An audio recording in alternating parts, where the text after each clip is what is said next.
자, 오테라. 오늘의 테슬라 또 시작하겠습니다. 반갑습니다. 자, 여러분들 많이 입장해 주시기 바랍니다. 오늘도 벌써, 오늘은 이제 시작하는데 벌써 11분이 와 계시네요, 박사님. 너무 기쁩니다. 이렇게 수줍게 기쁩니다. 아니, 사실 저희가 이제 3주차에 접어들고 있는데요. 이렇게 애정 많이 주시고 그러셔서 너무 고맙고, 그러니까요. 계속해서 많이 공부하고 연구한 것들 또 앞으로 계속 공부해서 조금씩 확장도 해나갈 생각입니다. 예를 들면 빠르면 이번 주 목요일, 금요일에 제가 리튬 산업에 대해서 얘기를 하고, 네. 다음 주 또 목금에는 배터리 산업에 대해서 2차 전지에 대해서 너무나도 관심이 많으시니까 좀 이런 것도 글로벌 마켓의 특징이라든지 여기서 펀더멘털이 좋은 기업들은 어디 있는지 좀 이런 거 좀 얘기도 좀 해서 이 테슬라랑 연관된 거를 이렇게 풀어볼 생각들을 가지고 있습니다. 좋아요. 자, 12분이 들어와 계시고 인류님이 댓글을 달아주셨네요. 테슬라 일론 하트 이렇게 주셨는데 호수 정수 하트 이런 것도 괜찮습니다. 이런 거 좀 오그라드나요, 여러분들?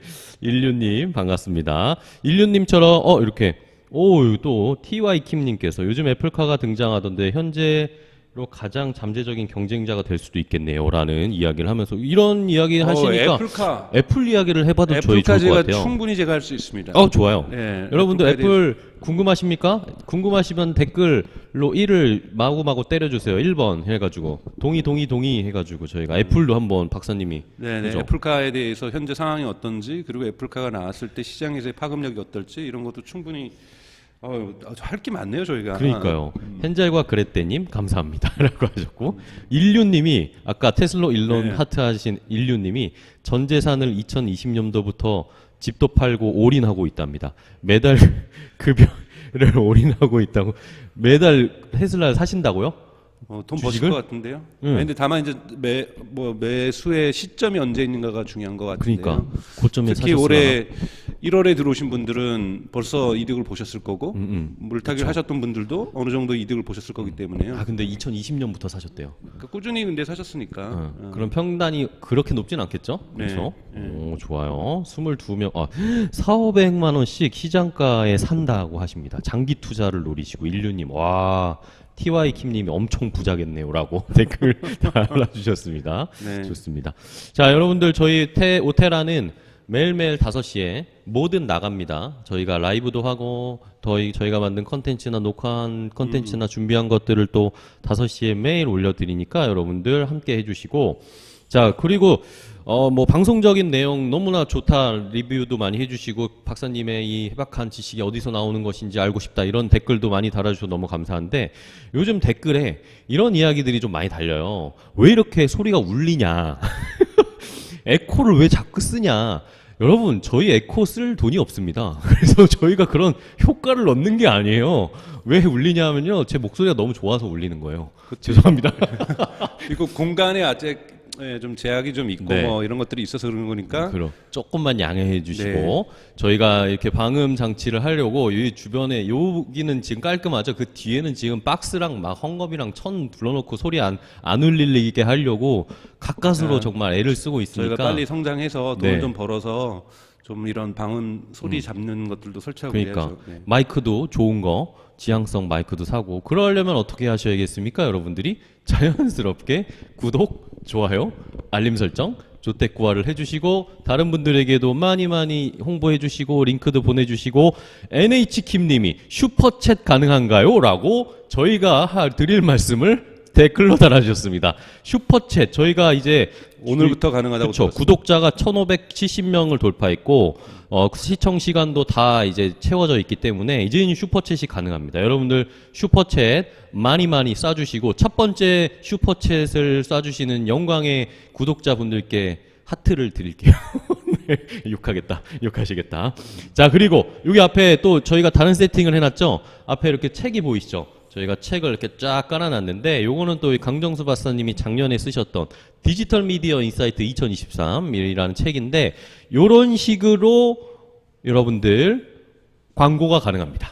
이거는 아직 돈을 받고 있지 않는 광고들. 네, 이거는 그냥 강정수 박사님이 쓰신 책을 올려놓은 거니까 그거 오해하지 마시고요. 다음 주에도 하나 또 새로운 책이 나와서 아, 그렇죠. 올라오는데. 강정수 박사님 또 새로운 그 챗 GPT 관련 책을 이제 네. 곧 출시를 앞두고 계시죠. 네네네. 네. 28일 정도 시중에 풀리는데요. 3월 이미 28일. 예약 구매는 가능하고요. 네, 예약 구매 링크를 한번 알려드려야겠네. 다음번에 알려드리겠습니다. 네, 저희 알려드릴게요. 저희가 이 강정수 박사님 챗 GPT도 한번 들어보실 수 있는 기회니까 책으로 읽어보실 수 있는 이야기니까 한번 함께 해주시고요. 자, 댓글도 오늘 여러분들의 댓글을 더욱더 많이 여러분들께 질문을 받으면서 소통을 하면서 궁금한 점들을 빨리빨리 알려드리는 오늘을 오테라로 진행을 해보도록 하겠습니다. 아, 강정수 박사님의 책, 새로운 이 챗 GPT 관련 책은 예약 링크는 커뮤니티 랩에 저희가 얼마 전에 한번 올리긴 했어요. 근데 한 번 더 여러분들 확인해 보시고 미리 좀 책 읽고 싶다 하시는 분들은 예약을 하셔가지고 미리 한번 구매해서 사보시면 좋겠습니다. 자, 이제는 또 이제 많은 분들이 이제 뭐 밑밥 그만 깔고 빨리 이제 본론으로 들어가라 이런 그래서 마음을 가지고 계시죠. 벌써 42명이 계십니다. 와, 오늘 좋습니다. 금 EXIV24님이 댓글 1을 이제야 달아주셨어요. 애플 아까 애플을 궁금하니까 좀 다뤄달라고 하시는 분 동의해달라고 하면 1을 쳐달라고 했는데 좋습니다. 자, 그러면은 이제 지난주에는 저희가 테슬라의 생산 공정 혁신과 관련된 이야기도 했고 테슬라 보험에 대한 이야기도 했고 그런 거에 대해서 많은 분들이 또 많이 보셨더라고요. 조회수도 많이 올라갔는데 자, 이번 주에도 역시 또 여러 가지를 준비를 했는데 일단은 또 테슬라 주가를 한번 체크를 하고 가야겠죠? 네. 오늘 테슬라 주가를 한번 체크하고 가겠습니다. 오늘은 아니고 이제 주말이었죠. 우리 시간으로는 토요일 날 아침에 미국 시장이 마감했고 미국 시간을 금요일에 테슬라 주가가 어떻게 마무리가 됐는지 딱 보시면 173.44달러로 거래를 마감했습니다. 애프터 아워에서는 소폭 올라서 한 0.6%. 어쨌든 아직은 170달러대. 지난주에 저희가 그 인베스터 데이 이후에는 어쨌든 테슬라 주가는 내려왔다가 크게 올라가고는 있지 않은 상황이에요. 여기가 이제 마지막 거래일 정도의 상황이었고요. 자, 이런 상황에서 미국 시장이 일단은 지난 금요일에 큰 폭으로 좀 하락을 했습니다. 왜냐하면 미국의 이 SVB라고 실리콘밸리 뱅크가 파산을 하면서 이것의 여파로 은행주나 기술주나 이런 종목들이 대거 하락을 했기 때문에 나스닥이 막 2% 넘게 지난주 토요일에도 하락을 했고 이러면서 우리 시장도 오늘 시장 사실은 주말에 굉장히 긴장했습니다. 여러분들 뭐 보신 분들도 계시겠지만 우리 시장에 영향을 여러분 이런 얘기를 하고 있는데 갑자기 슈퍼챗으로 행복한 인생님께서 10,000원을 보내주셨어요. 감사합니다. 감사합니다. 아까 말씀드린 대로 하트를 드릴게요. 감사합니다. 와, 행복한 인생님 진짜 행복하실 겁니다. 고맙습니다. 인생. 와. 저 인생에서 처음 받아봅니다. 이런 네, 거. 저도 처음 받아봐요. 네. 와, 진짜 자비로우신 우리 행복한 인생님. 감사합니다. 와, 감사합니다. 여러분들 박수 한번 주세요. 감사합니다. 자, 계속해서 이어가면 어쨌든 SVB 실리콘밸리뱅크 파산 이야기 때문에 우리 시장도 오늘은 아마 큰 하락이 있을 거다. 주말에 이제 주식 관련, 증권 관련 이 금융에 계신 분들은 많이 긴장을 했어요. 그래서 사실 오늘 시작할 때도 시작은 하락으로 시작을 했습니다. 코스피, 코스닥이 모두 한 1% 가까이 하락으로 출발을 했는데 그 사이에 미국 정부에서 실리콘밸리뱅크에서 뭔가 돈을 빌렸거나 예금을 가지고 있거나 한 것을 다 보증해 주겠다고 했어요. 미국 정부에서. 그러면서 그 이야기가 바이든 대통령이 이제 담화를 발표할 건데 실제로 스피치를 할 건데 그거 전에 백악관 홈페이지에 그런 내용이 올라왔습니다. 그러면서 시장이 갑자기 올라왔어요. 그러면서 코스피가 거의 0.7%였나 상승을 했고 코스닥도 계속 하락하다가 결국에는 마지막에 상승으로 전환이 되면서 오늘 거래가 마감이 됐습니다. 그건 지난주에 이미 예상된 수순으로서 얘기됐던 부분이 이거예요. 네. 미국 연방 그 보험공사에서 다 커버해 줄 거다라는 것들이 여기는 지난 2008년, 2009년에 그 리만 브라더스 사태처럼 악성 모기지들이라든지 또 뭐 서로 계좌 꼬여 있는 이런 채권 구조라든지 이런 것이 아니라 순수하게 이 데포지트 그러니까 이 예금주들 그러니까 즉 미국의 스타트업들이 대부분 거기 많이 예금을 하고 있죠. 그 예금주들하고 은행이 그 돈을 가지고 운영을 하고 있는 중장기 채권의 이 갭들이 발생한 대단히 그러니까 수요와 공급에 의해서 발생한 문제이기 때문에 사실 미국의 연준이 그 이자율들을 높여내면서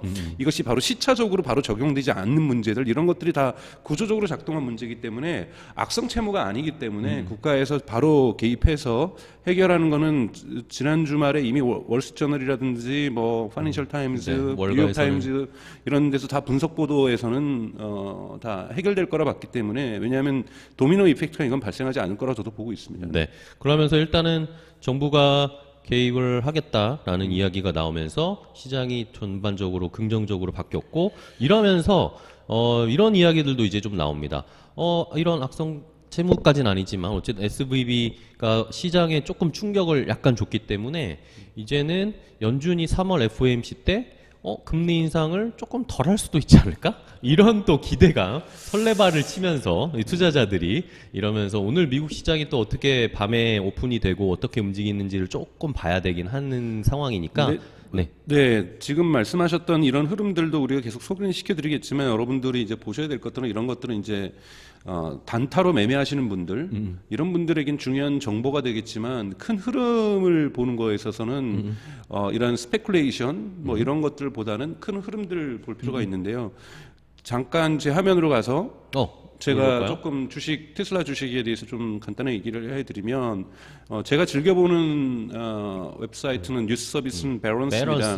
네, 베런스 보면은 이제 여러 가지 분석들이 많이 나오는데 주식에 대해서는 제가 베런스에서 나오는 테슬라의 소식들은 정기적으로 여기서 가져와서 말씀을 드릴 테니까 좋아요. 이게 유료 구독이니까 여러분들 굳이 유료 구독하지 않으셔도 제가 간략하게 소개를 해드리겠습니다. 그러니까 베런스에서 몇 가지 테슬라 주식이 지난주에 나왔던 기사들을 보면은 이 기사는 3월 8일자 기사입니다. 그러니까 테슬라 주식이 내려가고 있는데 우리 지난주에 말씀을 드렸었죠. 이 소식 지난주 목요일 날 이 핸들이 뽑히는 이 모델 Y에서 핸들이 뽑힌다라는 것 이런 문제가 리즌은 아니다. 즉 이유는 아니다라고 얘기하면 이런 것들은 지금 사실은 이러한 이 오류들은 일반 자동차 회사들한테서도 헌드레드 계속 발생하고 있는 일들이고 그것이 대형 리콜 사태로 연결되지 않는 이상 이윤율을 크게 갉아먹지 않는 이상 이것이 주식을 내려가게 하지는 않습니다.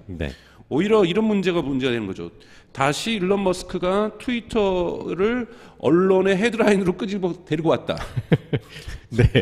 가장 크게는 이제 장애인 비하 사건이라든지 뭐 이런 부분들 또 하나의 뭐 해고사 이야기라든지 이런 거죠. 이렇게 했을 때 테슬라 주식은 falling again 하고 있다라는 건데 물론 이것이 인과관계라고는 얘기할 수 없습니다. 상관관계라고도 사실은 아직까지 얘기하기에는 지난번 10월과 11월은 분명하게 존재하고 있었지만 아직 뭐 또 뚜렷한 상관관계라고도 얘기할 수는 없습니다. 하지만 일론 머스크가 트위터 문제로서 부정적인 소식들을 내놓는 것 그리고 저는 일론 머스크가 트위터 인수는 결정적으로 실수한 거라 보고 있는 개인적으로는 사람이고 왜냐하면 일론 머스크가 보기에는 그러니까 트위터가 사실은 경영이 잘 못했어요. 그래서 인수해서 자기가 최적화 시켜버리면 이윤율을 최소한 자기가 뉴욕타임즈 기사에서는 뭐라고 나왔냐면 아랍에 있는 투자자들 만나러 갔어요. 돈을 좀 빌려야 되니까 자기 돈으로는 다 살 수가 없으니까 아랍에 있는 투자자들한테 가서 뭐라고 얘기를 했냐면 내가 트위터의 마진이라든지 매출을 갖다가 10배 만드는 건 힘들어도 3배 튀우는 거는 일도 아니다. 근데 매출하고 마진이 3배가 올라가면 주가는 크게 올라갈 수밖에 없는 거거든요. 그러면 그때 다시 되팔겠다. 라고 얘기하면서 단기성 채무로 지금 투자자들에게 그 투자 요청을 했었던 뉴욕타임즈 기사가 작년 5월 정도에 나왔었거든요. 그래서 저는 중간에 법정 논쟁할 때도 진짜로 이 사람이 인수하려고 모든 계획들은 2021년에 이미 다 계획화해서 단기적으로 이렇게 트위터 주식을 조금씩 매수할 때도 그랬던 거고 중장기적 플랜을 가지고 큰 돈 한번 벌어봐야지라고 들어갔는데 우선은 가장 보셔야 될 것들은 스페이스X라든지 이 테슬라라든지 이런 것들은 물리적인 실체들이 있는 것들이고 여기에서 엔지니어링 전공가거든요. 전문가이기 때문에 이 엔지니어링 전문가들이 만들어서 새로운 세계를 열어가는 것들은 일론 머스크가 탁월한 경영 능력을 보여주고 있다고 저는 생각이 들어요. 천재적인 경영 능력을 보여주고 있는데 트위터처럼 소셜 미디어라든지 사실 이런 순수하게 인간의 관계와 관련된 거라든지 뉴스의 소비라든지 이런 것들과 관련된 부분에서는 일론 머스크는 전문성이 저는 전혀 없다고 보고 있어요. 그리고 너무 정책 색깔이 중립이 아니라 강하게 보수적인 색깔을 갖고 있잖아요. 정책으로 보수적이다라고 해서 제가 부정적으로 보는 건 전혀 아닙니다, 여러분. 보수적이라도 충분히 서비스는 잘 운영할 수가 있는 거니까요. 그런데 그런 부분에서 일론 머스크가 트위터에서 전문성 있는 그것을 발휘하면서 전문성을 발휘하면서 경영하기는 어렵기 때문에 빨리 트위터에서 퇴각하지 않는 이상 이것은 계속해서 테슬라에게 부정적인 영향을 줄 수밖에 없다. 그래서 오늘 뭐 테슬라의 단점과 장점, 내일 장점 말씀드리고 오늘 단점 먼저 말씀드릴까 생각을. 그러니까 이거 사실은 어떻게 제가 할까요? 어떻게 할까요? 먼저 뭐 물어볼까 이게. 그러니까 어떻게 할까요? 장점부터 할까요? 저 단점부터 할까요? 장점도 준비되어 있고 단점도 되어 여러분들 있습니다. 우리 한번 댓글로 반응을 보여주시죠. 여러분들 테슬라의 장단점을 저희가 파헤쳐 볼 건데 이번 주에는 장점부터 할까요? 단점부터 할까요? 바로 답글을 달아주시고 그런 사이에 저희가 또 황윤정님께서 황윤정님께서 아까 우리 행복한 인생님보다 한 10,000원 더 더블로 네, 고맙습니다. 2배 2만 원의 또 슈퍼챗을 주셨습니다. 감사합니다. 네, 아, 고맙습니다. 황윤정님. 여러분들 너무 네. 감사해요. 이렇게 저희가 열심히 하고 있는데 여러분들이 이런 1위 반응을 단점인가요? 장점. 이거는 이건 아까 애플 다뤄달라. 네. 애플도 저희가 한번 해야 될 것 같고 하여튼, 트위터도 아무튼 네. 오늘 그래서 저는 어떻게 할까요? 그러니까 저는 단점부터 장점과 단점을 말씀드리기 전에 그것을 큰 줄기에 트위터는 집어있지 않았어요. 그 정도로 트위터가 명백한 단점이라고 볼 수는 없다라고 보는 게 중장기적으로 중장기적으로도 유의미한 단점하고 장점을 제가 오늘 뽑아왔는데 이거는 단기적으로 곧 이미 일론 머스크도 경영을 넘기겠다 그랬잖아요. 그쵸. 제 생각에는 올해 1, 4분기 때 저는 넘길 거라고 생각했는데 늦어지고 있는 거 봐서 아직까지 새로운 대표를 결정하고 있지 못하다라는 거고 늦어도 올해 2, 4분기 전까지는 저는 트위터의 경영권은 넘길 거라고 보고 그러면은 트위터의 리스크는 해치될 거라고 봅니다. 그래서 그 시기가 곧 올 거기 때문에 중장기적으로 트위터가 리스크는 아니지만 지금까지 일론 머스크가 트위터를 대표도 하고 있고 지금 뭐 스페이스X도 대표하고 있고 뭐 테슬라도 대표하고 있는 이상은 트위터에서 이렇게 헤드라인에 즉 언론에서 트위터가 등장하면 등장할 때마다 파지티브한 뉴스로 등장하기는 어렵거든요. 그쵸. 이건 무조건 네거티브고 이 네거티브라는 거는 테슬라 주가에 영향을 줄 수밖에 없다. 네. 이런 말씀을 좀 드리고 싶고요. 좋습니다. 또 하나가 이제 이거예요. 이건 월스트리트저널에서 나왔던 지난주에 나왔던 이건 좀 시간이 됐죠. 3월 2일자 나왔던 건데 노뉴스 즉 테슬라의 요즘 뉴스거리가 즉 별로 없다? 별로 없으면 이거는 안 좋은 배드 거다? 뉴스라는 거라는 거. 뭐냐면 주가에 배드하다라는 거예요. 그래서 사실은 3월 달에 그 테슬라의 주가 빠진 것이 그 S&P 500이라든지 나스닥 주가보다 더 많이 빠졌거든요. 그래서 이런 이유들은 테슬라에게 새로운 소식이 없다라는 건데 오늘 단점하고 장점을 제가 말씀드릴 것은 제가 지난번에 한번 노이즈하고 시그널을 말씀드렸어요. 네네. 그러니까 그쵸. 테슬라의 주식은 이제는 스토리 주식에서 펀더멘털 주식으로 바뀌고 있다라는 겁니다. 그러면 펀더멘털에서 단점과 장점을 알아야 단점의 뉴스들이 나올 경우에는 하방 압력을 받겠구나 주가가. 그리고 장점의 뉴스가 나오기 시작하면은 상승 압력을 받겠구나. 그래서 그러니까 스토리 주식이 아니기 때문에 단타는 이제는 단기 매매 크게 작동하기가 어려울 수 있습니다. 그래서 이 펀더멘털 소식을 좀 노이즈하고 시그널을 구별할 수 있는 좀 방법을 좀 말씀드리려는 거고 이 단점의 뉴스를 갖다가 제가 부정적으로 보는 것도 부정적으로 보지만 장점도 여기에 상응하는 장점이 존재하고 그쵸? 있어요. 그래서 물론 저는 전체적으로 볼 때는 테슬라는 장점이 단점보다 크다고 봅니다. 압력이. 그런데 이제 단점도 명확하게 아셔야 이런 뉴스들이 그쵸. 누적되기 시작하면은 매도하고 매수 시기를 결정하실 때 저희가 어차피 주식 방송을 아니기 때문에 그걸 말씀드리지는 않을 거지만 네. 이런 뉴스들이 만들 때는 거죠. 하락하겠구나. 당분간 하락하겠구나. 근데 장점의 뉴스들이 누적되기 시작하면은 상승할 수도 있겠구나. 좀 이런 식의 뭔가 그걸 가져볼 수 있을 거라고 생각이 듭니다. 좋습니다. 자, 말씀을 해주신 것처럼 그런 장점과 단점을 얘기하면서 우리가 스스로 판단할 수 있는 그런 판단력을 길러보자라는 취지에서 이번 주에는 테슬라의 장단점을 얘기해 볼 겁니다. 근데 제가 댓글 부탁드렸더니 일단은 상현박님은 장점부터요라고 하셨는데 NH킴님이랑 비츠업님이 안 좋은 이야기부터 들어보죠 라고 하셨습니다. 네. 그래서 다수결로 해서 안 좋은 이야기 단점부터 그럼 해볼까요? 오늘의 본론? 네, 제하면 이 얘기 또 안 하고 들어갔네 또.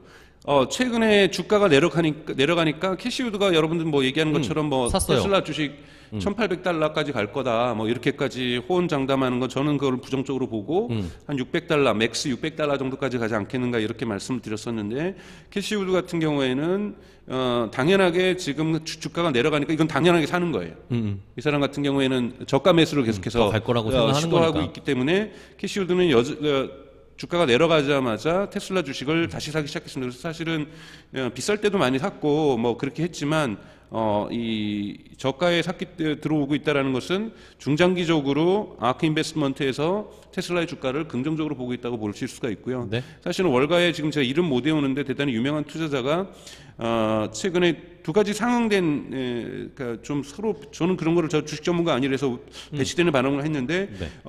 테슬라 주식을 바이에서 매수해서 보류로 바꿨어요. 네네네. 투자 보류로 의견을. 바꿨는데 월가에서 근데 테슬라의 그 목표 주가를 갖다가 200달러에서 210달러로는 올렸어요. 목표 주가는 조금 올렸고. 네, 목표 주가는 올렸고 지금 현재 바이할 때가 아니라 유보할 때다. 뭐 이런 식의 의견들은 지금 나오고 있습니다. 네. 오늘 첫 번째 단점은 중국 시장이에요. 네. 본격적으로 테슬라의 네, 단점을 하나씩 그래서- 짚어보도록 하겠습니다. 네.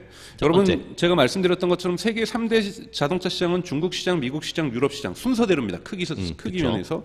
그리고 전기차 시장으로 볼 때는 중국 시장이 압도적으로 가장 크고 크죠. 그 다음에 유럽 시장이 크고 미국 시장이 큰 거예요. 자, 이렇게 우리가 기억을 하면은 테슬라는 전체 자동차 시장에서 중요한 세계 시장이 다 들어가 있다라고 볼 수가 그쵸. 있고요. 근데 이 중국 시장이 불안한 것은 뭐 여러 가지 이유가 있죠. 첫 번째 가장 불안한 거는 미중 간의 갈등들이 심화되는 것 가장 좋지 않습니다. 제가 말씀드렸던 것처럼 테슬라의 공장인 상하이 공장의 땅 주인이 테슬라가 아니라는 거예요. 이런 역사는 저는 인류에서 처음 들어봐요. 이 공산주의에서는 가능한 것 같은데 테슬라의 상하이 공장의 땅 주인은 중국 공산당이라는 거예요. 그렇죠. 그렇기 때문에 언제든지 방 빼라 그러면 방 빼야 나가야 되는 되니까. 이런 상황이기 때문에 일론 머스크가 중국 정치에 대해서는 완전한 노코멘트 전략으로 갈 수밖에 없다라는 것. 그러니까 그러한 상황은 인지하셔야 됩니다. 그런데 얼마나 속이 부글부글 끓겠어요. 그러니까 바이든에게 너 중국하고 좀 더 친하게 지내봐 이런 얘기도 못 해요. 그러니까 네. 중국에서는 완전한 노코멘트 전략으로 갈 수밖에 없는 상황이라는 거를 좀 이게 구조적으로 지금 테슬라의 약점으로 잡혀 있다라는 거고 두 번째 이 그림이 되게 의미가 있는데요. 화면 좀 보시면요. 네. 뭐죠? 이 맨 오른쪽에 빨간 그 부분이 작년 11월에 이게 뭐냐면 중국 전체 자동차 시장의 등락 폭이에요. 네네. 그런데 이제 작년 하반기부터 자동차 매출이 쭉쭉쭉쭉쭉쭉 그러니까 자동차 판매 대수가 떨어지고 떨어지네요. 있잖아요. 떨어지고 있는 것이 뭐냐면 이게 경기 하방 압력입니다. 그러니까 여러분도 아시는 것처럼 이제 뭐 시진핑이 이제 영구 집권이 거의 결정되다시피 해서 중국 리스크가 내부적으로 해결되고 있다라고는 하지만 중국의 내수 시장이 작년 특히 11월, 12월에 특히 11월에 코로나가 확산이 확 됐었잖아요. 그렇게 되면서 내수 시장이 확 죽었어요. 네네. 그래서 내수 시장이 죽으면서 작년 4, 4분기 우리가 실적을 보면은 예상했던 그 판매량보다 사실 떨어졌는데 그 부분이 대부분 중국에서 온 겁니다. 중국에서 왔는데 그래서 사람들이 이것이 올해는 그러면은 계속 떨어지겠을까 아니면 올라갈까 했는데 생각보다 올라가서 긍정적인 신호를 냈지만 뭐냐면 중국 시장이 되게 불안하다라는 거예요. 네네. 일정하게 꾸준하게 성장해주는 시장이 아니라는 거죠. 그러니까 갑자기 줄어들기도 하고 늘어나기도 하고 이거는 미중 간의 갈등에도 있지만 가장 더 중요한 것은 중국에서의 코로나로 유발되고 있는 내수 경제의 침체 그리고 중국의 전체 경제 성장률이 저하되기 시작하면서 자동차 시장 자체가 냉각기를 맞고 있다는 부분들. 그런데 이상하게 그래서 실제로 이거 작년이죠. 작년 12월 5일자 뉴스에 하면은 상하이 공장이 일부 문을 닫았던 이야기들도 나오고 있습니다. 그렇죠. 그런데 올해 들어서면서 이건 3월 3일자 블룸버그 보도인데 올해 1, 2월에 이상하게 중국에서의 자동차 시장이 커졌고 테슬라 테슬라의 판매량도 좀 늘었다고? 네, 네. 테슬라의 판매도 늘었다라는 것. 그래서 사람들의 우려대로 10월, 11월, 12월 계속 축소되던 중국 시장이 그나마 반등을 기했다라는 거예요. 근데 좀 뒤에 보여드리겠지만 반등을 했지만 이것이 다시 압도적인 뭐 정상화됐다라고 볼 수는 없어요. 이 중국 시장의 전체 매출 사이즈가 약해졌다라는 거는 제가 좀 이따 보여드리겠습니다. 네. 이 그림이 바로 그건데요. 이 업앤다운이 되게 심하다라는 거예요. 중국 시장이. 중국 시장이 안정적인 판매처가 아닐 수도 있다. 그러니까 보십시오. 그죠? 지금 계속해서 이 테슬라의 매출 구조로 먼슬리 매출 구조를 볼 때 이 저기 뭐야 이 1, 2월에 올라갔어도 워낙 떨어진 폭이 커가지고 아직까지는 바닥 쪽에 있다라는 거죠. 그러니까 이런 부분에서 테슬라가 중국에서 되게 업앤다운이 심하다라는 부분들 그리고 지금 상승되고 있어도 이것을 조금 더 지켜봐야 된다는 것. 만약에 계속해서 1, 4분기는 이렇게 되면 좀 잘 나올 거예요.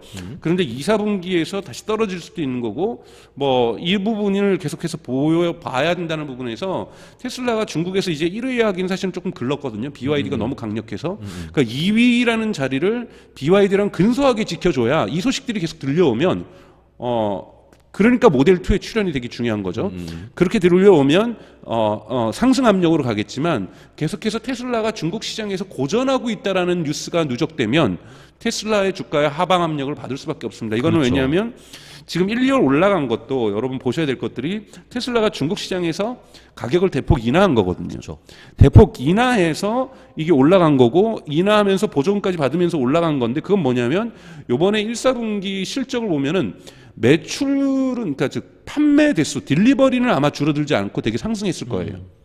그러니까 이걸 월가에서 어떻게 평가할지 모르겠지만 물론 1, 4분기 때 실적 발표할 때 제가 미리 저희도 거의 생방 준하는 식으로 1, 4분기 발표 때 실적 발표할 때 제가 예측하는 것과 월가가 예측하는 것 그리고 실제로 나왔을 때 반응 제가 세 개를 다 비교를 해드리겠습니다. 네네. 많은 이윤율 하락 압력을 받는 거죠. 지금 그렇죠. 미국에서도 그렇고 중국에서도 양대 이 두 개의 거대 시장에서 테슬라의 딜리버리 자동차 판매 대수는 증가하고 있지만 가격을 낮춰줬기 때문에 마진 레이트가 지난 4, 4분기 때 나왔던 그런 어마어마한 놀라운 24%가 만약에 20%대로 떨어진다든지 18%로 떨어지면 이거는 평가에 따라서 월가 일부에서는 이걸 부정적으로 평가를 할 거고 그럼 기관 투자자들 같은 경우에는 실망하게 될 거고 이렇게 되면 주가가 내려갈 수도 있습니다. 그래서 이런 부분들은 지난주에도 저희가 뉴스 기사 하나 가져왔지만 그런 이 마진이 떨어질 거기 때문에 투자 의견을 하향하겠다라고 한데도 실제로 몇 군데 있었습니다. 네네네네. 그래서 이 부분들을 보실 필요가 있다라는 거고요. 네.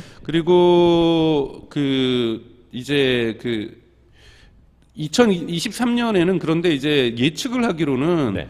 그러니까 전기차의 판매가 플러그인까지 포함해서 그리고 수소차는 뭐 거의 뭐 안 팔린다고 보니까 중국에 여러 번 2022년에 판매됐던 게 600만 대가 넘어요. 네네. 그러니까 전기차만입니다, 여러분. 그러니까 전기차가 600만 대가 팔리는 시장이에요. 어마어마한 시장인 거라는 거고요. 그리고 2023년에 예상되는 것이 거의 900만 대에 육박하고 있어요. 자, 여기에서 마켓쉐어를 테슬라가 얼마나 가져올 것인가 되게 중요한 뉴스가 될 거라는 거고 중국 시장이 얼마나 중요한지 여러분들 이 크기에 놀라실 거예요. 그렇죠. 850만 대가 팔린다라는 것은 가장 압도적으로 1위인 시장이에요. 큰 시장. 네, 가장 큰 시장이라는 거고 이 큰 시장에서 왜 매출 마켓쉐어도 중요하냐면은 당장의 분기별에 있어서의 마진율도 중요하지만 내일 얘기할 테슬라의 장점 을 얘기할 때 그러면서 제가 현대차의 전략을 비판할 거고 메르체스 벤츠라든지 폭스바겐의 전략을 비판할 거예요. 그러니까 전기차 전략을 그러니까 지금 쉽게 얘기해서 고이윤을 내는 지금 큰 차 SUV 위주의 네. 전기차를 만들고 있는 것 고각 사양의 아이온인가요? 뭐죠? 아이오닉 6 낸 거 저는 결정적 실수라고 봐요. 그래요? 가격을 올려가는 차를 만드는 게 아니라 테슬라가 여러분 잘할 때 가장 칭찬받을 건 뭐냐면 가격을 정말로 저렴하게 만드는 모델 2를 내놓을 때 주가는 확 올라갈 겁니다. 그 이유도 제가 테슬라의 장점을 말할 때 분명하게 말씀을 드릴게요. 내일 말씀을 드리겠습니다. 그래서 근데 이 베론스도 분석하고 있지만 올해 상반기 1, 2월에 테슬라만 올라간 것이 아니라 매출이 BYD도 올라갔어요. 그쵸. 그러니까 BYD의 이 강세가 너무 크고 사실 제가 현대기아차 다니신 분들 몇 분, 두 분 만나서 뭐 두 분 얘기밖에는 아니기 때문에 뭐 대단한 얘기는 아닌지 그분들이 BYD를 분석했을 때는 현대기아차는 도저히 만들 수 없는 거다. 이 가격에 이 정도 퀄리티. 이 가격에 이 정도 퀄리티는 나오기 어렵다. 현재 당분간은 그 정도로 퀄리티도 괜찮으면서 가격대가 저렴한 BYD는 사실은 대단히 막강한 전기차 기업이라고 볼 수가 있고 테슬라가 궁극에 대결해야 될 지점은 BYD에 있다고 저는 생각을 하고 있어요. 그런가요? 그렇기 때문에 테슬라가 아니라? BYD하고의 어떤 대결 구도에서 테슬라가 지금 뒤처지고 있는데 이 뒤처지는 갭의 폭을 얼마나 줄여낼 수 있는가 이 대단히 중요하다고 볼 수 있습니다. 네. 그래서 그나마 이 테슬라의 그 중국에서의 가격 할인 정책이 어느 정도 좀 조금씩 먹혔지만 하지만 이것들이 또 다시 줄어들고 있다라는 거거든요. 그러니까 프라이스 컷의 부스트가 있었긴 하지만 천천히 다시 줄어들고 있다라는 건 뭐냐면 별로 안 좋은 뉴스예요. 그러니까 처음에 프라이스 컷 했을 때 초기에 좀 1, 2월에 많이 팔았는데 그 효과가 다시 줄어들고 있다라는 거거든요. 이런 부분들도 사실은 중국에서 쉽지 않다라는 거고 저는 모델 2가 나오지 않는 이상 중국 시장에서 테슬라가 BYD를 추격하는 것은 이론적으로도 그리고 현실적으로도 매우 어렵다고 보고 있습니다. 그래서 멕시코 공장의 빠른 준공과 그리고 이 모델 2의 그 생산 그리고 지금 여러분도 아시는 것처럼 지난번에 말씀드렸던 것처럼 지금 상하이 공장이 2주 휴가에 들어갔잖아요. 2주 휴가에 들어가는 이유는 앞으로의 우리 지난 시간에 얘기했던 새로운 생산 공정을 위해서도 휴가에 들어갔지만 스페큘레이션이 나오는 것들은 여기에서도 모델 2가 생산되기 위해서라도 라인 교체 작업을 지금 하고 있다. 근데 테슬라의 가장 큰 장점은 여러분들 새로운 라인을 만들어야지만 모델 3 만드는 라인에서 모델 2가 만들어질 수는 없거든요. 그러니까 이론적으로 지금까지 컨베이어 벨트에서는 현대자동차라든지 GM이나 포드나 이런 곳에서는 폭스바겐에서는 모델 3가 만드는 게 아니라 모델 2는 새로운 라인에서 만들어야 되는데 그쵸? 우리가 무인 운반 차량 제가 말씀드렸던 이것으로 연결되어 있던 컨베이어 벨트가 쪼개져 있기 때문에 테슬라는 컨피그레이션만 소프트웨어적으로 바꿔주면 모델 3가 만들어져 있던 일반 공정에서 일부를 빼내서 모델 2도 만들 수 있습니다. 그런 부분에서 상하이 공장이 지금 2주간 휴업 들어가는 것은 중국 시장에서 만들어내기 위해서 모델 2의 출시를 땡기기 위해서라는 스페큘레이션도 있고 또 하나는 어차피 생산 공정의 전체적인 변화가 필요한 거니까 효율성을 높이기 위해서 비용을 절감시키기 위해서 이런 부분이라는 걸 좀 보실 필요가 있습니다. 네. 그러니까 첫 번째 제가 이제 말씀드렸던 단점, 중국 시장에서의 결정적으로 이 강력한 BYD라는 경쟁자가 있다라는 것, 그리고 중국의 내수 시장이 그렇게 지금 썩 좋지 않은 상황이라는 것. 그쵸. 그럼에도 불구하고 전기차 시장은 전체 시장은 자동차 시장은 줄어들 수 있지만 그래도 전기차 시장은 꾸준히 올라가고 있는 850만 대가 올해 팔릴 거라고 예상되고 있는 여러분들 테슬라가 작년에 전체 판 대가 140만 대밖에 안 돼요. 네.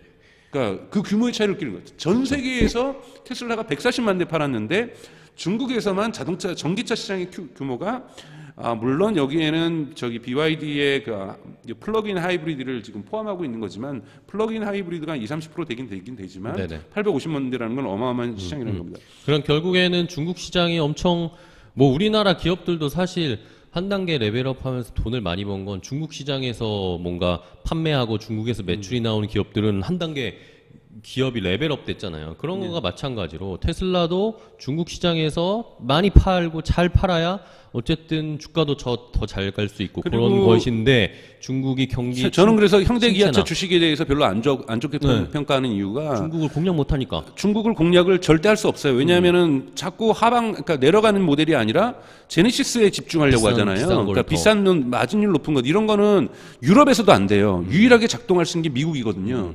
근데 이제 미국 시장만 바라보면 안 되는데 그렇죠. 너무 미국 시장에 집중한 이거는 단기 성과는 좋아요. 왜냐하면 매출이 나올수록 마진율이 좋으니까 매출의 액수도 좋아지고 그러니까 작년에 매출이 되게 좋았잖아요. 이거는 단기성인 거예요. 만약에 거기에서 경쟁자가 나와서 다른 판을 만들어 버릴 경우에는 현대차는 맥을 못 쓰게 돼 있어요. 현대기아차가 출구 전략은 저희가 한번 애플카 하겠지만 애플카의 대리 생산 기업으로서의 현대차나 기아, 특히 기아차의 가능성은 여전히 남아 있기 때문에 이런 소식이 조금 희소식으로 들릴 수 있겠지만 저는 중장기적으로 현대기아차의 주가는 펀더멘탈 자체가 좋지 않다고 보고 있습니다. 네. 일단은 첫 번째 중국 시장에서 테슬라가 BYD라는 경쟁자를 이길 수 있을까? 이길 수 있을까? 그리고 또 하나는 중국의 내수 시장이 전체적으로 안 좋아지면서 자동차 시장이 좀 침체될 것 같다. 물론 전기차 시장은 계속해서 성장하고 있지만 근데 이것이 전기차 시장에도 타격을 줄 경우에는 문제가 심각해진다. 심각해질 수 있다. 그리고 오케이. 또 하나는 중국 시장의 세 번째 요인은 이 모델 2가 언제쯤 나올 것이냐. 그러니까 너무 오래 끌면은 중국 시장에서 테슬라가 BYD와의 격차가 더욱더 심각해질 그쵸. 수가 있다는 거죠. 그쵸. 이 심각해진다는 뉴스가 나올수록 테슬라의 주가는 하방 압력을 받을 수밖에 없다. 그렇죠. 좀 이런 말씀을 세 가지 정도로 요약해서 말씀드릴 수 있을 것 같고요. 첫 번째 중국 시장을 한번 정리해봤습니다. 첫 네. 번째 단점으로. 자, 두 번째는 뭡니까? 미국 시장이 또 단점일 수 이번엔 있어요. 미국 시장. 네네. 또 그 다음으로 큰 시장. 네네네네. 그러니까 지금 뭐 이 BBC도 보도를 하고 있는 것처럼 이 BBC가 어제 제가 이거를 스크린샷을 떴으니까 네. 5 days ago니까 뭐 하여튼 얼마 전 뉴스죠. 그러니까 이 계속해서 프라이스 컷을 하고 있어요. 네. 그러니까 프라이스 전쟁이 게릴라 전쟁이 한 번으로 끝난 게 아니라 더블 지금 프라이스 컷으로 들어가고 있는 그렇죠. 한 거거든요. 번 더 내렸죠. 한 번 더 내린 거잖아요. 한 번 더 내리는 겁니다. 이게 뭐냐면 계속해서 부스팅을 하기 위해서 인위적으로 스티뮬레이션 시장을 자극하기 위해서 판매를 촉진하기 위해서 계속해서 가격을 내려주는 건데 물론 테슬라의 놀라운 점은 프라이스를 커팅할 수 있다는 것 자체는 그렇죠. 전 세계에서 유일한 전기차 기업이에요. BYD도 프라이스 커팅은 잘 못합니다. 왜냐하면 마진율이 겨우 10%.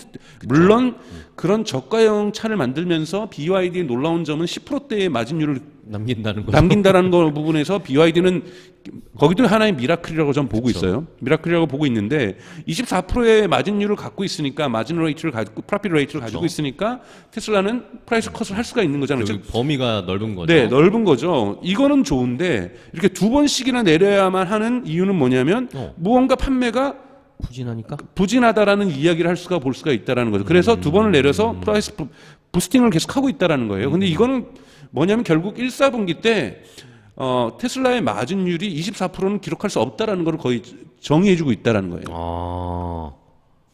그리고 이제 또 하나의 문제인데요. 그러니까 가격 인하는 이윤율 하락으로 이어질 수밖에 없다라는 거고 또 하나 제가 이거를 잠깐만요. 네. 요 부분이 이제 미국 시장에서의 문제점들, 좀 계속해서 가격 인하 하방 압력을 받을 수밖에 없다. 특히 이제 지금 미국 시장은 되게 독특하죠. 리세션이 올 거라고 경기 침체가 올 거라고 전문가들은 다들 진단하는데 노동 시장 같은 경우에는 고용이 실업률이 계속해서 줄어들고 있는 이러한 사실은 예상하기 어려운. 그러니까 그렇기 때문에 인플레이션이 계속해서 지속될 수 있고 계속해서 이자율이 올라갈 수 있는 지금 노동시장 때문에 그렇게 되는 거잖아요. 그래서 그런 부분들이 있긴 했지만 이자율이 올라간다는 건 또 하나의 안 좋은 점은 뭐냐면 미국은 우리하고 한국하고 다르게 거의 다 신용 자동차 구매입니다. 그렇죠. 대출 받아서 차를 삽니다.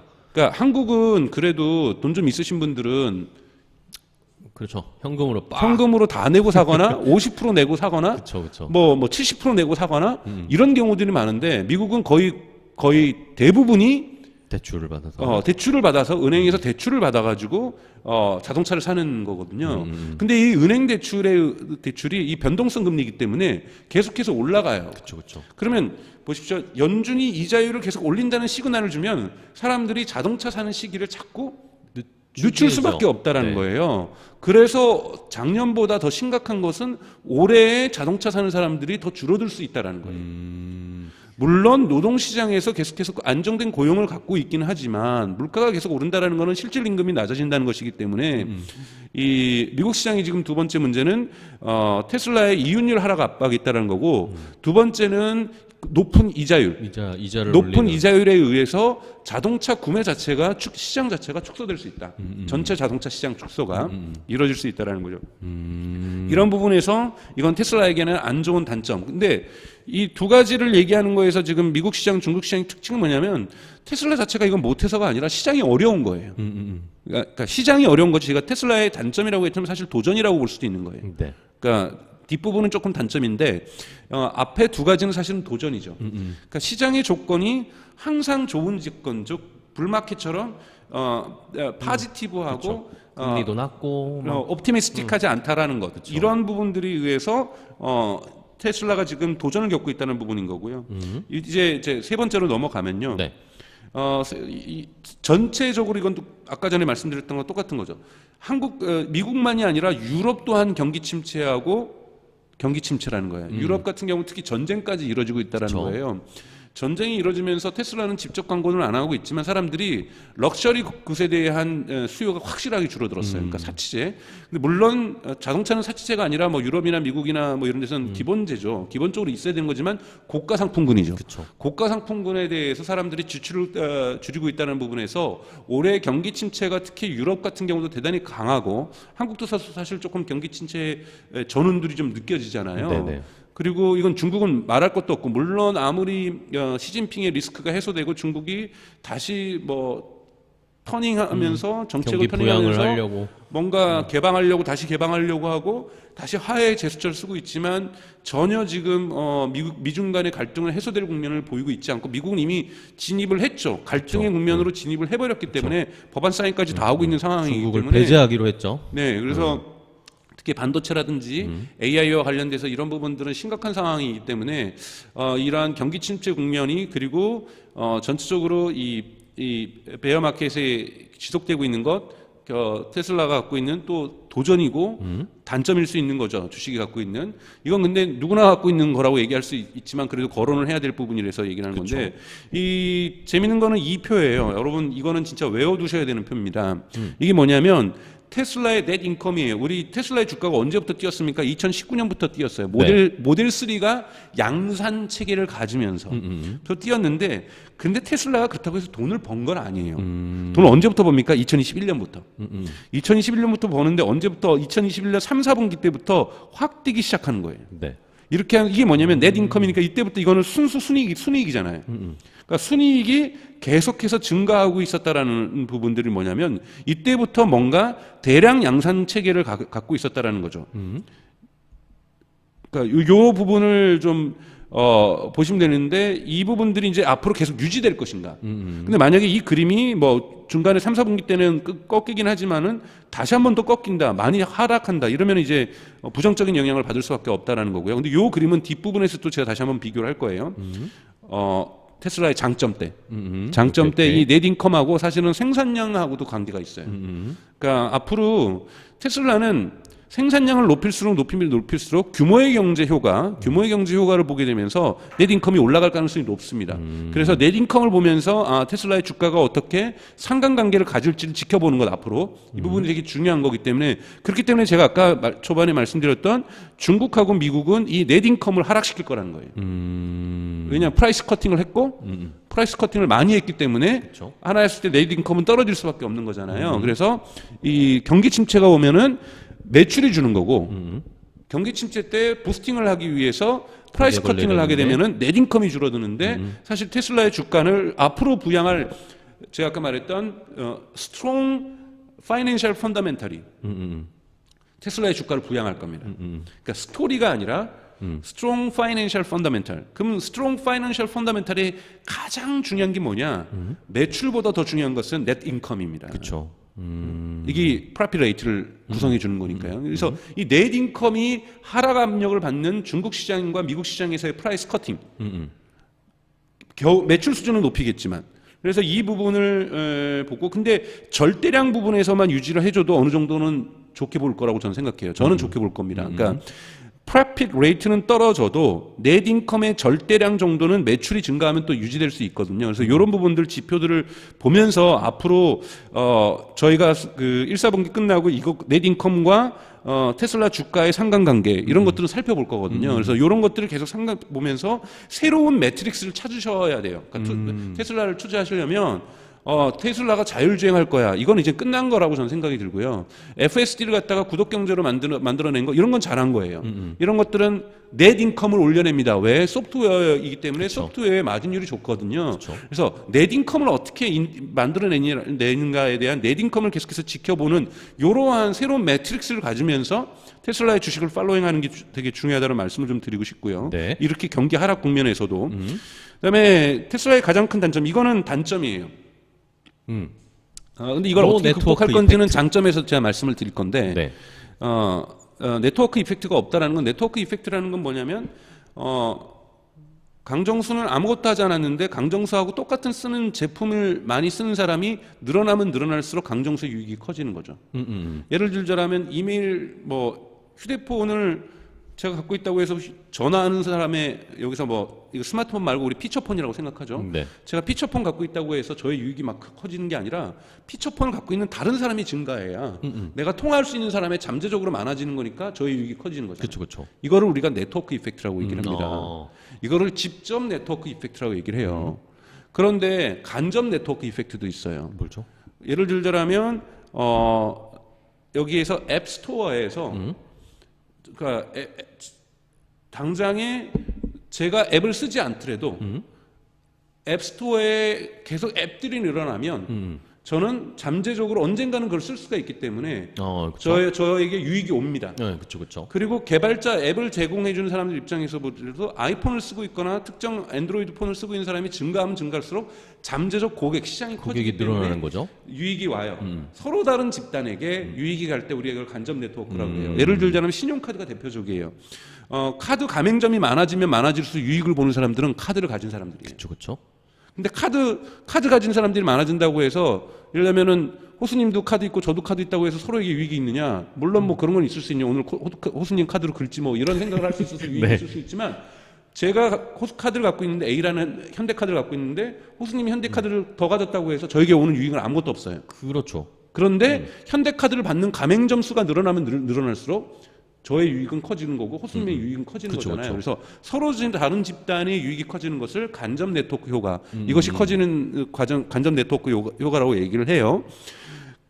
그런데 이런 직접 네트워크 효과와 간접 네트워크 효과를 갖게 되면 대단히 위너 테이크스 올이라고 하는 사실 구글이 성장한 것들, 페이스북이 성장한 것, 인스타그램이 성장한 것, 같은 메타라는 기업이 성장한 것, 그다음에 애플이 성장한 것, 아마존이 성장한 것, 이 테크 기업들이 성장한 거에는 네트워크 이펙트가 다들 갖고 있었어요.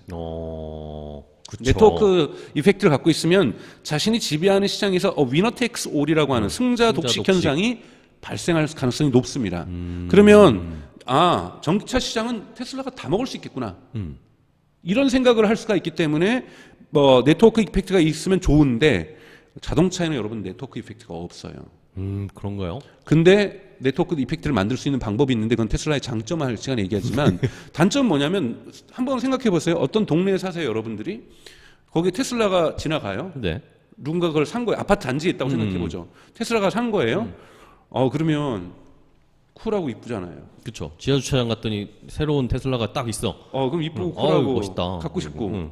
근데 어느 날 갔더니 이런 표현 써서 개나 소나 다 테슬라 갖고 있고 아파트 단지 주차장 갔더니 90%가 테슬라고. 네. 그러면 테슬라 갖고 있는 사람들이 유익이 커진 걸까요? 희소성이 떨어지는. 희소성이 떨어지고 뭔가 그쵸. 쪽팔리고 남들 갖고 있는 거 다 다 갖고 똑같고, 있는 대중재 커머더티가 된 것 같은 느낌이고 그러니까 소나타 하는 느낌일 거 아니에요. 예? 그러니까 모든 사람이 만약에 그 마을에 마켓 쉐어가 90%가 돼버리면 그러니까 네트워크 이펙트가 그러니까 없는 거예요. 오히려 많아지면 쿨하지 않아지는 많아질수록. 거예요. 그러니까 쿨 지수가 떨어지는 거죠. 떨어지는 효과가 있기 때문에 테슬라의 마켓 쉐어가 높아지는 것이 특정 지역에서 그렇게 좋지 않다라는 얘기가 되는 거죠. 그러니까 테슬라는 이러한 하드웨어, 제가 이게 장점에서 말씀드릴 것은 소프트웨어에서는 네트워크 이펙트를 추구할 수 있고 추구하는 방법을 얘기할 거고 이 소프트웨어에서 추구하기 위해서는 테슬라가 어떤 전략을 쓰고 있는지 지금 잘 쓰고 있다라는 거고 이거하고 정반대의 길을 가고 있는 기업이 현대기아차라는 거고 그리고 폭스바겐이고 메르세데스 벤츠고 BMW라는 거예요. 하드웨어는 네트워크 효과를 만들어낼 수 없습니다. 테슬라의 하드웨어는. 네. 이것이 테슬라가 갖고 있는 숙명적인 단점이다. 단점인 거고 이걸 일론 머스크가 알고 있다라고 저는 생각하고 있고 이걸 극복하기 위한 전략을 쓰고 있어요. 이런 전략을 쓰고 있는 데가 테슬라고 이 장점은 내일 말씀드리겠습니다. 테슬라고 그 다음에 BYD고 그리고 미국과 유럽의 기업의 합병 기업이죠. 스텔란티스 같은 경우는 알고 있어요. 스텔란티스 같은 경우는 이거를 알고 있다라는 거고 그래서 이 근본적으로 네트워크 효과를 갖고 그러니까 보통 우리가 네트워크 얘기하면서 이 해자라는 단어를 많이 써요. 해자라는 건 뭐냐면 한국에도 있었지만 사실은 유럽에 더 성이 많죠. 성 주변에다 평지의 성 주변에 우리는 산성을 쌓았잖아요. 산에다가 성을 쌓았으니까 문제가 없는데 평지에다 성을 쌓으면은 공격하기가 쉽거든요. 그쵸. 그래서 성 주변에다가 되게 두꺼운 연못을 팝니다. 이거를 해자라고 얘기를 하죠. 물을 파죠. 이게 모트라 그래요. 그러니까 뭐냐면 내가 한번 마켓 쉐어를 20%를 테슬라가 장악을 했어요. 그러면 해자를 만들면 못 쳐들어옵니다. 그쵸. 그래서 미국 언론이나 경영 분석에서는 전략 분석에서 많이 나오는 것이 이 모트라는 단어예요. 테슬라의 모트는 뭐냐? 옛날에 누구죠? 하여튼 투자자 유명한 사람이 있어요. 네. 개인 투자자 중에서 유명한 사람이 있지 않아요? 버냉킨가 그 회사 갖고 있는 워렌 버핏? 워렌 버핏. 워렌 버핏. 네. 워렌 버핏이 뭐라고 얘기를 했냐면 예. 슈퍼차저 이거 개방하지 말아라. 물론 워렌 버핏 테슬라에 투자도 안 하고 있지만 그거가 너의 모트다. 그랬더니 일론 머스크가 그런 걸로 모트 만들 생각 1도 없다. 딴 게 있다? 네, 그때 개방 논쟁하기 전이에요. 그러니까 슈퍼 찾아갖고 나는 모트 만들 생각 없다. 근데 사실은 모트를 만들고 있는데 그건 내일 말씀을 드리겠습니다. 오케이, 알겠습니다. 그래서 테슬라가 갖고 있는 단점, 모델 다양성을 반드시 만들어야 돼요. 그렇지 않으면 소비자는 왜냐하면 자신의 차가 다르길 원한다라는 거예요. 그렇죠. 근데 모델 3 아닌 모델 Y잖아요. 모델 X하고 모델 S는 너무 비싸잖아요. 일반인들 중산층이 살 수 있는 것이 아니라는 거거든요. 그래서 이런 부분 좀 보셨으면 좋겠다라는 거고 여기까지가 제가 지금 생각하고 있는 단점인데 사실은 세 가지는 다 도전이고 사실 단점은 네트워크 이펙트가 없다. 즉 동네 사람들이 아파트 단지에 있는 사람들이 테슬라 다 살면 테슬라가 쿨하지 않게 된다. 테슬라가 멋지지 않게 된다. 나는 가만히 있는데 다른 사람이 물건을 똑같은 나랑 동일한 물건을 사줬을 때 나의 유익이 커지는 게 네트워크 이펙트인데 테슬라는 오히려 부정의 네트워크 이펙트를 가지고 있다. 그것이 테슬라의 단점이다. 그런데 이 단점을 무엇으로 극복하느냐 이게 천재적인 경영 전략이라는 거고 이 부분에 대해서는 내일 꼭 말씀드리겠습니다. 알겠습니다. 좋습니다. 자, 오늘 일단은 테슬라의 단점에 대해서 강정수 박사님이 생각하시는 테슬라의 단점에 대해서 중국 시장, 미국 시장 그리고 경기 침체가 올 수도 있다라는 전체적인 지금 세계 경제 상황 그리고 마지막에는 네트워크 이펙트가 없다라는 것을 4가지 이유로 설명을 해 주셨어요. 자, 오늘 굉장히 많은 거의 130명에 가까운 분들이 지금 라이브로 함께 지켜보시면서 댓글들도 오늘 엄청나게 많이 달렸습니다. 여러 가지 이야기 그런데 궁금한 점도 있다라고 하시는 시간이 얼마 없으니까 간단하게 하나만 좀 질문을 한번 확인을 해볼게요. 일론 머스크 추종자님이 이야기를 해주셨어요. 마지막에 말씀해주신 네트워크 이펙트가 없다 테슬라가. 근데 아이폰을 많이 써서 그래도 사람들은 아이폰을 쓴다라고 네트워크 이펙트가 있어요. 뭐가 있냐면 하드웨어가 아니라 아이메시지. 미국에서 아이메시지 못하면 청소년들 사이에서 왕따 당해요. 그 다음에 앱스토어예요. 앱스토어가 네트워크 이펙트를 만드는 겁니다. 기계가 아니라. 네, 그러니까 앱이 많으면 많을수록 그래서 간접 네트워크 효과, 그러니까 즉 다이렉트 네트워크 이펙트가 있고 인디렉트 네트워크 이펙트가 있는데 애플 같은 경우에 아이폰은 간접 네트워크 효과를 가지고 있어요. 그리고 테슬라가 노리는 것도 이겁니다. 힌트를 약간 주셨네요. 오케이. 말씀을 해주셨습니다. 일론 머스크 추종자님, 애플 단순히 아이폰 기기가 아니라 그 안에서 활용된 아이메시지나 앱을 통해서 간접 네트워크 효과를 아이폰은 만드는 거다. 근데 테슬라는 그런 게 지금으로선 안 보이는데 앞으로 준비하고 있는 건 내일 알려드리겠습니다. 그렇게 일단 정리를 해보겠습니다. 오늘 재밌었습니다. 여러분들이 저희가 이 박사님께서 단점 저희가 뭐 테슬라를 무작정 뭐 까자, 비판하자 이런 게 아니라 이런 것들이 있을 때는 주가가 조금 하방 압력을 받을 수 있으니까 이런 뉴스들이 나오면 이런 뉴스들이나 이야기들이 나오면 하방 압력을 받을 수 있으니까 저희가 마음의 준비를 하고 대비를 하면 그래 왜냐? 넷 인컴이라는 새로운 매트릭스를 찾아야 된다. 그러니까 주가와 상관관계를 가질 수 있는 여러분들이 꾸준히 챙겨 보셔야 될 매트릭스가 뭐냐? 넷 인컴이라는 거고 프라핏 레이트라는 거예요. 그렇습니다. 그래서 다음 달에 이 테슬라 1분기 실적 발표하는 것도 굉장히 중요하고 이런 뉴스를 보고 내가 판단할 수 있어야 된다는 거죠. 테슬라의 주가가 이런 뉴스 때문에 약간 떨어질 수도 있겠네. 하지만 또 다른 단점을 보여주면 또 주가가 올라갈 수 있겠네. 이런 것들을 저희가 좀 판단할 수 있게 해드리려고 이번 주에는 일단은 오늘은 단점 얘기해봤고 내일은 더 좋은 장점들, 이 테슬라의 주가가 조금 더 올라갈 수 있는 뭔가 긍정적인 시그널을 줄 수 있는 것들을 알아보도록 하겠습니다. 자, 오늘 많은 분들이 와주셔서 슈퍼챗도 저희가 오늘 3만 원이나 벌었네요. 네, 너무나 감사하고요. 저희 슈퍼챗과 또 이제 앞에 보이는 이 광고 항상 준비되어 있으니까 여러분들이 많이 참여해 주시면 저희가 조금 더 에코가 없는 좋은 깨끗한 음성의 마이크를 준비할 수 있을 것 같습니다. 그러니까 많이 구독하고 좋아요, 알림 설정 해주시고요. 저희는 또 내일 5시에 이번에는 테슬라의 장점을 가지고 찾아뵙도록 하겠습니다. 박사님 오늘 고생 많으셨어요. 네, 고맙습니다. 많으셨습니다. 오늘 어떠셨습니까? 마지막으로 간단하게.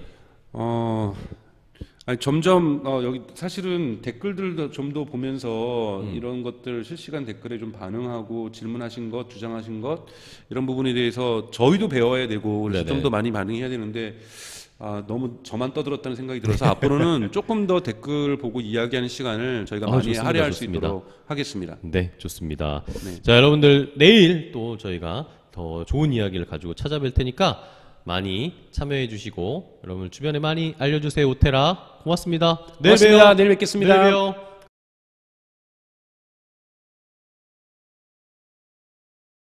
And you're not okay. And tell me what's wrong and why you never said you felt that way. And guess you're trying to stay strong and fake a smile until I look away. But I've known you too long.